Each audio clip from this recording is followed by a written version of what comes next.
The massive crystalline screens of the Galactic Council chambers flickered to life, casting a pale blue glow across the assembled alien representatives.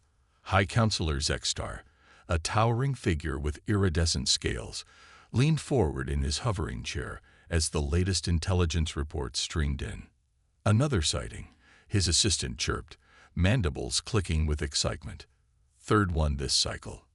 The reports showed grainy footage of small vessels, barely the size of standard cargo shuttles, moving with peculiar precision through the outer rim of known space.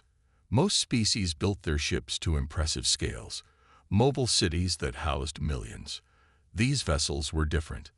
Primitives, sneered Ambassador Krovak of the Vexarian Empire, his armored exoskeleton gleaming under the chamber lights. Look at those tiny ships, barely worth noting in our records. But something about the footage made Zexstar's scales ripple with unease. The ships moved with purpose, their trajectories too precise to be accidental. Initial scans suggested they originated from a backwater solar system, from a planet called Earth. The Council's research division had compiled basic data on these humans. They were new to interstellar travel, barely qualifying as a Type 1 civilization. Their home world was unremarkable, mostly water, with scattered landmasses and a fragile atmosphere. Perhaps we should establish contact, suggested the Mindweaver representative, their crystalline form shimmering thoughtfully. New species often bring fresh perspectives to the Council. Krovak's laughter boomed through the chamber. Contact. With vessels that small. They're probably generation ships. Poor creatures trapped in toys, desperately searching for a new home. The footage continued playing. The small ships executed a series of tight maneuvers around an asteroid field, movements that seemed impossible for their size. They vanished into hyperspace with an efficiency that made several council members shift uncomfortably. We should watch them, Zexstar decided, his voice carrying the weight of centuries of diplomatic experience. Something about these humans feels different. The council moved on to other matters, but the image of those tiny ships lingered in Zexstar's mind. In his many cycles of service, he had learned that the greatest surprises often came in the smallest packages. Little did the council know, their dismissal of humanity's tiny fleet would soon prove to be one of the greatest miscalculations in galactic history. The Vexarian battle fleet hung in space like a constellation of metal islands. Leading the formation was the flagship Emperor's Fist, stretching 12 kilometers from bow to stern. Commander Vexthor stood on its bridge, his armored claws clicking against the command console as he studied the readings. 3 vessels detected, Commander, his sensor officer reported. Small ones, very small. The human ships had appeared near Delta 7, a disputed mining colony. They were tiny compared to the Vexarian warships, each barely half a kilometer long. Through the view screen, they looked like specks of dust against the starfield. Open a channel, Vexthor ordered, mandibles spreading in what his species considered a smile. Let's see how brave these primitives are. The communication system crackled to life. Vexthor's voice boomed across space. Attention unknown vessels. You have entered restricted Vexarian space. Your primitive toys are no match for the might of our fleet. Surrender immediately. The bridge crew chittered with amusement. They had seen this scenario play out dozens of times. Smaller species always back down when faced with superior Vexarian firepower. The response came quickly, in clear, unaccented galactic standard. This is Captain Sarah Chen of the Earth Defense Force. These coordinates fall outside your recognized territory. We suggest you leave peacefully or engage at your own risk. Silence fell across the bridge. The calm confidence in the human's voice was unexpected. They dare threaten us. Vexthor's second-in-command sputtered. In those toys. Scan those vessels, Vexthor ordered. The results were puzzling. The ship's hulls were made of materials unknown to Vexarian science. Their power readings were inconsistent. Should we withdraw, Commander? His tactical officer asked quietly. Something about these tiny ships felt wrong. Vexthor's pride won out. Deploy the fleet. Show these humans what real warships look like. They want to play. Let's play. The massive Vexarian ships moved into attack formation, weapons charging. The 3 human vessels remained perfectly still, waiting. Last chance to surrender, Vexthor broadcast, expecting fear or panic in response. Instead, Captain Chen's voice came back, almost sympathetic. We warned you. Remember that. The battle that followed would change galactic warfare forever. The first shots from the Vexarian fleet lit up space like artificial stars. Their massive energy weapons, designed to cripple ships of similar size, sliced through the void and met nothing but empty space. The human vessels moved with impossible speed. Where Vexarian ships turned like ocean liners, these craft spun and weaved like insects. Captain Chen's ship barrel rolled around a plasma beam, coming so close to the enemy vessel that the Vexarians could see the ship's name painted on its hull. Mosquito. They're too fast. The targeting officer's claws scrambled across his console. The targeting computers can't lock on. Commander Vexthor watched in growing horror as the human ships split up. Each one picked a target, diving and swooping around the massive Vexarian warships. Their size, which he had mocked minutes ago, made them nearly impossible to hit. Launch fighters, he ordered. The Vexarian fleet released swarms of smaller craft, hoping to match the humans' maneuverability. That's when the second surprise came. The human ships released what looked like small, glowing spheres. As they touched the hulls of Vexarian ships, localized gravity fields went haywire. Metal twisted and bent. Internal systems failed. "Sir," his science officer called out. "They're using some kind of gravitational manipulation technology. Our size, it's working against us."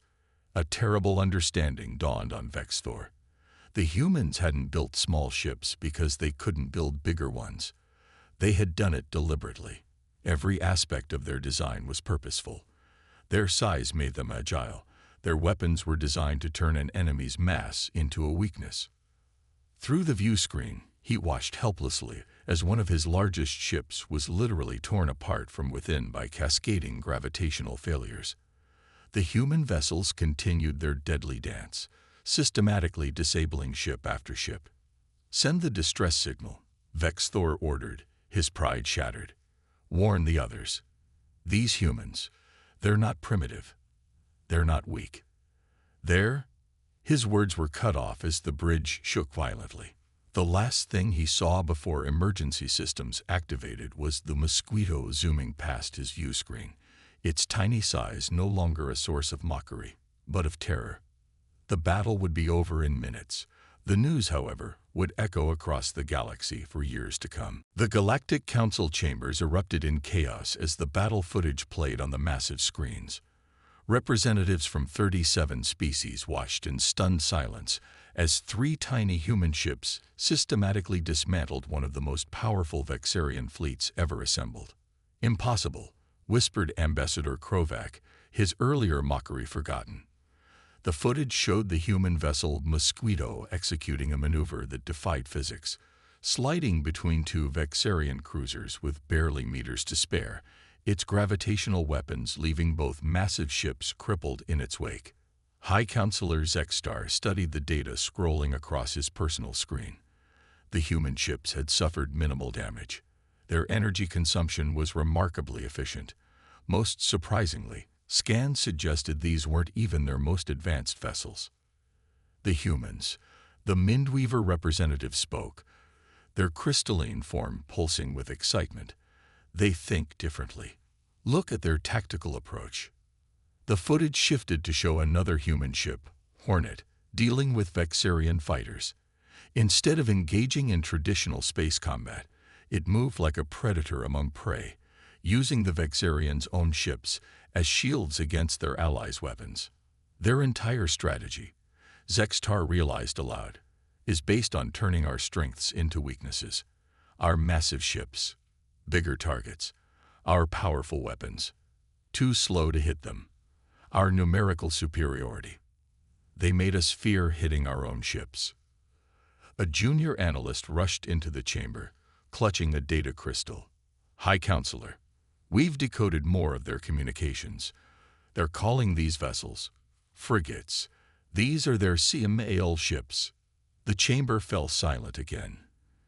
If these were their small ships, what else did humanity have? "We've made a terrible mistake," Krovac admitted, his armor clicking as he shifted uncomfortably. "We assumed bigger meant better. We thought our technology was superior because it was larger, more imposing. But these humans, Zexstar finished, have just changed everything we thought we knew about space warfare."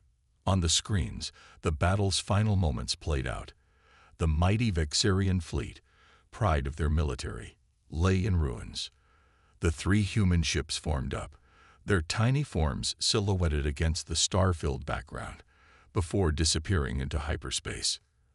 The message was clear. Humanity had arrived on the galactic stage, and they had brought their own rulebook. The galactic archives hummed with activity as scholars from across the stars pored over Earth's history. What they found changed their understanding of warfare forever. Dr. Kal, the leading xenohistorian, presented his findings to an eager audience. Humans evolved as prey animals that became predators. This shaped everything about their military thinking. The holographic display showed Earth's military history. Ancient battles where smaller, more mobile forces defeated larger armies. Naval warfare where tiny submarines threatened massive battleships. Air combat where agile fighters dominated the skies. They learned these lessons in blood, Kittel continued. While we built bigger ships to show our power, humans asked different questions. How small can we make this? How fast can it move? How hard can it hit? The archives revealed humanity's space program history. Their first ships were tiny capsules, barely big enough for a few crew members. When other species mocked these early attempts, humans didn't build bigger, they built better. Every human ship carries the legacy of their evolution, Kittel explained. The constant balance between caution and aggression, between being the hunter and remembering being hunted. Requests flooded in from various species, all wanting to commission smaller ships. But the first attempts failed miserably. The Vexarians' small ships were clumsy. The Mindweaver's versions lacked power. The Zentauri's attempts couldn't match human maneuverability. The ships aren't the key, Kittel concluded. It's the humans themselves. They think like both predator and prey. They know when to strike and when to fade away. Their small ships aren't a disadvantage. They're the perfect expression of human nature. In the background, more battle footage played. 3 tiny ships representing centuries of human military evolution, reminding the galaxy that sometimes the deadliest things come in small packages. The Galactic Engineering Corps worked tirelessly, studying every aspect of human ship design. Representatives from 20 different species crowded around holographic displays showing the captured footage of the battle. "Look at this," Chief Engineer Zyra pointed at the Mosquito's maneuvering pattern. "The ship doesn't just turn, it pirouettes. It's like watching a dancer, not a warship." The other engineers nodded, making notes. Every species had started building smaller ships, hoping to replicate human success. The results were disappointing. "Our pilots can't handle the G-forces," a Vexarian engineer complained. "The turns are too tight, the acceleration's too extreme." "That's because you're thinking like Vexarians," Sarah Chen spoke up. The human captain had been invited as an observer, and the room fell silent at her words. "You're building small ships but flying them like big ones." She walked to the hologram, her movements graceful even in the higher gravity of the alien facility. "Humans learn space combat from our fighter pilots. Every maneuver, every tactic comes from centuries of aerial warfare. We don't just build small ships. We think small." The engineers watched as she demonstrated, using her hand to trace combat patterns. A big ship thinks about power projection. A small ship thinks about survival first, then striking when the moment is perfect. Like our ancestors hunting larger prey, you don't attack head-on. You wait, you move, you find the weak spot. But why can't we replicate it? Zyra asked, frustration evident in her voice. Because, Sarah smiled, you're building human ships for non-human minds. You need to find your own way to fight small. We evolved from prey animals that became predators. That's our edge. What's yours? The room buzzed with new understanding. The secret wasn't in copying human designs. It was in learning from their philosophy while staying true to their own nature. Sarah watched the aliens return to their work, knowing that the galaxy's military doctrine was changing forever. But she also knew humanity's edge was safe. They had been preparing for this moment since the first caveman picked up a spear and faced a larger beast. The Grand Hall of the Galactic Council had never been so crowded.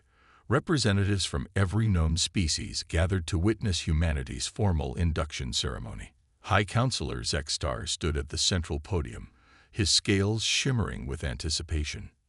"We gather today," he announced, "to welcome Earth as a full member of the Galactic Council." The human delegation, led by Admiral Chen, stepped forward. Through the massive viewing windows behind them, something extraordinary happened.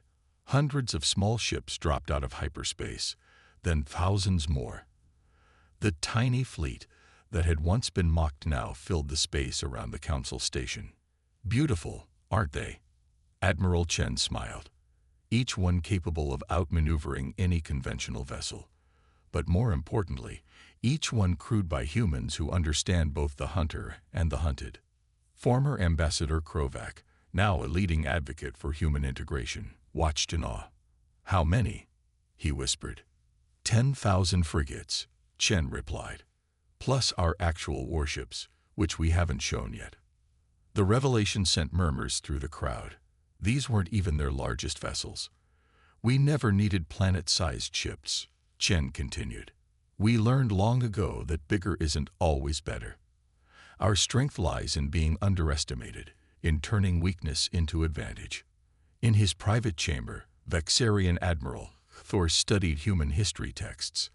From ancient David versus Goliath to modern space combat, humans had perfected the art of the unexpected victory. Their tiny fleet wasn't a limitation, it was their greatest weapon. As the ceremony concluded, the human ships performed a synchronized maneuver that left the audience breathless. Thousands of small vessels moving as one, a dance of power and precision that showed the galaxy's future. The age of the massive warships was over. The era of human innovation had begun.